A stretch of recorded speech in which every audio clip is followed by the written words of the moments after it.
요즘 신문지장에서 가장 이슈가 되고 있는 부분들이 이 재건축 규제에 대한 완화 부분 얘기들이 많이 나오잖아요. 그러면 이 완화의 부분에 맞춰가지고 대부분의 부동산 투자를 이제 하시려고 이제 마음을 먹는데, 이 투자에 대한 기본적인 체크 포인트가 무엇인가?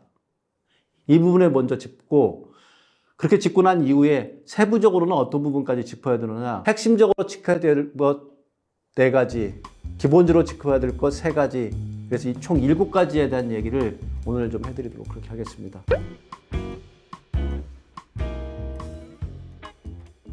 모든 아파트 투자, 부동산 투자는 가장 기본은 뭐냐면 입지예요. 만약에 재건축 단지를 갖다가, 재건축 아파트를 갖다가 살려고 한다고 해도 뭐냐면 입지예요. 어느 위치에 나하고 직장에 가까운가, 아니면 그 주변을 따고 있는 인프라가 내 생활을 갖다 풍족하게 할 수 있는 경제적인 인프라가 다 구축되어 있느냐, 이 부분들에 대한 것들을 명확하게 체크를 하셔야 됩니다. 그래서 첫 번째 부분 체크할 거 입지. 입지 이 부분 굉장히 중요합니다. 두 번째 부분은 가격이에요. 제가 현재 사고 있는 재건축 가격과 이 재건축 이후에 이게 얼마나 올라갈 건가에 대한 이 가격에 대한 것들을 예측을 하셔야 돼요. 그래야지 그 재건축 아파트를 투자할 수 있는 겁니다. 대부분의 경우에 지금 현재 사고 있는 가격도 비싸긴 하지만 재건축 이후에 가격이 많이 상승할 것으로 예측되는 아파트들은 대부분 다 핵심 지역에 있는 아파트들이에요. 예를 든다면 강남 3구, 그러니까 수도권 내, 서울 내 이 지역들이 대부분 다 재건축에 합당할 수 있는 가격들을 갖다가 가질 수 있는 조건들을 가지고 있습니다. 그래서 두 번째 부분은 내가 현재 가지고 있는 돈으로 투자할 수 있는 가격인가, 그리고 투자한 이후에 이 가격이 얼마나 상승할 건가에 대한 것을 예측하는 가격에 대한 예측 부분이 두 번째 부분입니다. 자, 세 번째 부분은 이 재건축이라는 건 아파트는 조합원 분양도 하지만 일반 분양까지 같이 해요. 일반 분양하는데 이 일반 분양하는 아파트들이 그 평수가 얼마나 어떻게 다양하게 가지고 있느냐, 이 부분들도 굉장히 중요해요. 왜냐하면 대형 평수나 소형 평수로 이렇게 한정되어 있다 보면 어떤 일이 벌어지냐면요, 분양할 때 분양이 잘 안 돼요. 왜냐하면 다양한 수요가 있는, 그러니까 대형부터 중형, 소형까지 평수를 가지고 있는 아파트에 대해서 다양한 수요자들이 몰릴 수 있기 때문에 분양이 쉽게 날 거 아니에요. 그래서 분양한 이후에 아파트에 평수가 얼마나 다양하게 가지고 있느냐, 이 부분들도 꼭 체크해 주십니다. 그래서 먼저 가장 기본적으로 체크해야 될 것은 재건축 아파트의 자, 입지가 어떻게 되느냐, 가격이 어떻게 될 것이냐, 그리고 평수가 다양하게 가축되어 있느냐, 이 3가지 부분이 가장 기본 사항이고요.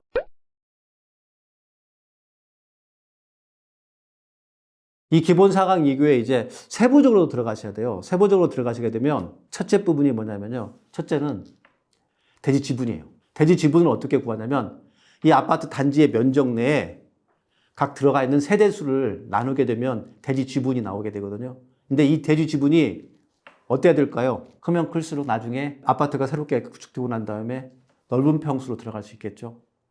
또한 마찬가지로 이게 대지 지분이 기본적으로 넓은 걸 가지고 있어야만이 사실은 그 재건축 아파트에 투자할 만한 가치가 있는 거죠. 그래서 대지 지분율, 그걸 꼭 체크하셔야 되고요. 두 번째 부분은 무상지급률이라는 게 있어요.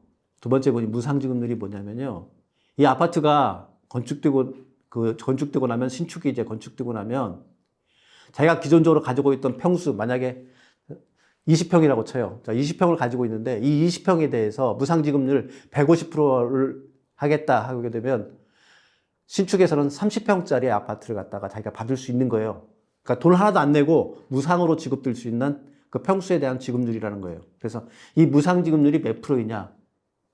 그럼 이 무상지급률이 큰 게 크면 클수록 좋겠죠. 심지어는 어떤 데들은 무상지급률이 그냥 100%로 가는 데도 있어요. 그러니까 20평이 그냥 20평으로 가는 데도 있고, 150까지 가면은 20평이 30평으로 가고, 200%까지 가면 20평이 40평이 가져가고. 그래서 이 무상지급률이 어떻게 되고 있느냐, 이 부분에 대한 것들을 체크하셔야 돼요.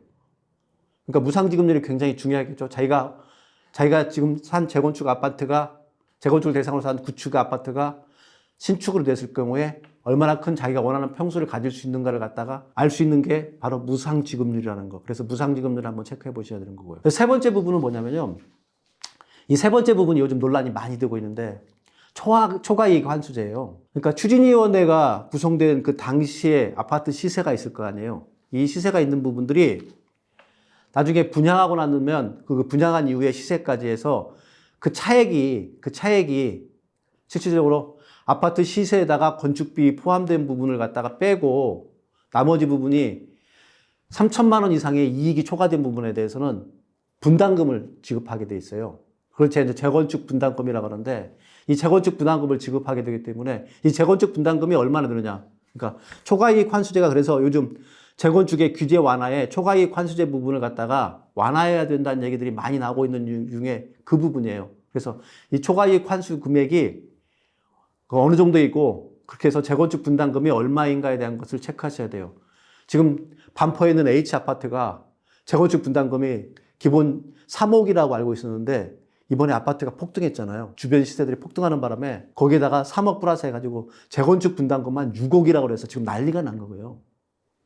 그만큼 재건축 분담금에 대한 체크 굉장히 중요한 부분입니다. 현금 청산이 되는 경우가 있어요. 그러니까 재건축 아파트를 구매했는데 구매한 시점과 구매한 이후에 각각 재건축 절차에 대해서 이행하지 못해가지고 현금 청산되는 경우가 있어요. 이 현금 청산은 어떻게 되냐면 그 시세 대비해가지고 그대로 현금으로 해서 주고서 처분해 주는 거예요. 이렇게 됐을 경우에는 재건축을 갖다가 아파트를 투자했을 때 가장 바라보고 있는 게 뭔가요? 분양 이후에 프리미엄이 붙어가지고 고가의 아파트로 판매할 수 있는 이 부분에 대한 것들 때문에 대부분 다 재건축 아파트를 사시고 재건축 아파트를 갖다가 조합 설립에 대해서 적극적으로 하고 그리고 조합 설립에서 시행해서 재건축을 하시는 신축의 아파트까지 나올 때까지 그 오랜 동안 고생했는데 현금 청산된다고 그러면 그 이후에 고생한 부분에 대한 것들 이익을 못 갖는 거잖아요. 그래서 현금 청산 부분에 대한 것들을 꼼꼼하게 챙기셔야 됩니다.